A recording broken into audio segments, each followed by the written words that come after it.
పారిపోయారని మీరు అంటున్నారు అధ్యక్ష.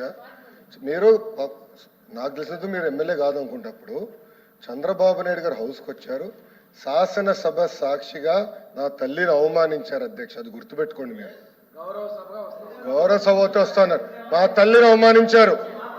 ఈ రోజు మీరు కావాలని పోస్టులు కూడా అట్టని పెడుతున్నారు. మా తల్లిని అవమానించారు. ఆ రోజు మీకు గుర్తురాదా? ఎన్ని ఎక్కడ అవమానించలేదు సార్, ఎక్కడ అవమానించలేదు. మీరు ఎట్లా మాట్లాడారో. మీరు ఉన్నారా హౌస్ లో? మీరు ఉన్నారా హౌస్ లో? మీరు ఉన్నారా హౌస్ లో? ఆ రోజు కూర్చోండి. మా తల్లిని అవమానించారు. అక్కడ ఉన్నారా హౌస్ లో? షర్మిల గారిని అవమానిస్తారు, విజయలక్ష్మి గారిని అవమానిస్తారు, మా తల్లిని అవమానిస్తారా? ఏం గుర్తురాదా మీకు? అదే ఒక్క నిమిషం నేను కూడా మాట్లాడచ్చు. గుర్తుపెట్టుకోండి. ఒక్క నిమిషం నేను కూడా మాట్లాడండి. ఏనాడు మేము మాట్లాడలేదు. కూర్చోండి. ఏనాడు జగన్మోహన్ రెడ్డి గారి కుటుంబం గురించి మేము ఏనాడు మాట్లాడాల? నేను ఏనాడు మాట్లాడాల? మా సభ్యులు ఏనాడు మాట్లాడాల?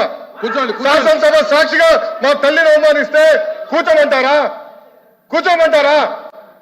22 వరకు చంద్రబాబు నాయుడు గారు ప్రతిరోజు హౌస్కి వచ్చారు, ప్రతిరోజు హౌస్ నిలబడ్డాడు, సింగిల్ గా నిలబడ్డాడు. సింహంగా గుర్తుపెట్టు, సింగిల్ గా నిలబడ్డాడు, పోరాడాడు. ఆ రోజు మా తల్లిని అవమానించారు కనుకనే బాధ తట్టుకోలేక సభ బైకాట్ చేసి బయటకు వెళ్ళారు. కానీ ఎమ్మెల్యేలు ఉన్నారు ఇక్కడ.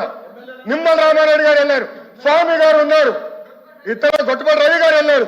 అది మాకున్న చిత్తశుద్ధి అండి. ఈ రోజు మీ ఎమ్మెల్యేలు ఎందుకు రావట్లేదు అని అడుగుతున్నా. 10 మంది జగన్మోహన్ రెడ్డి కాకుండా, జగన్మోహన్ రెడ్డి గారు కాకుండా 10 మంది ఉన్నారు, రాలేదు.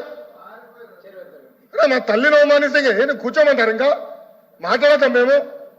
మేము మనుషులు కాదా? సొంత తల్లి అవమానించారు సార్ ఆ రోజు. మాడుకున్న కూర్చోమంటారు? అయితే తెలియకుండా ఏదంటే అది మాడితే ఎట్లా అధ్యక్ష?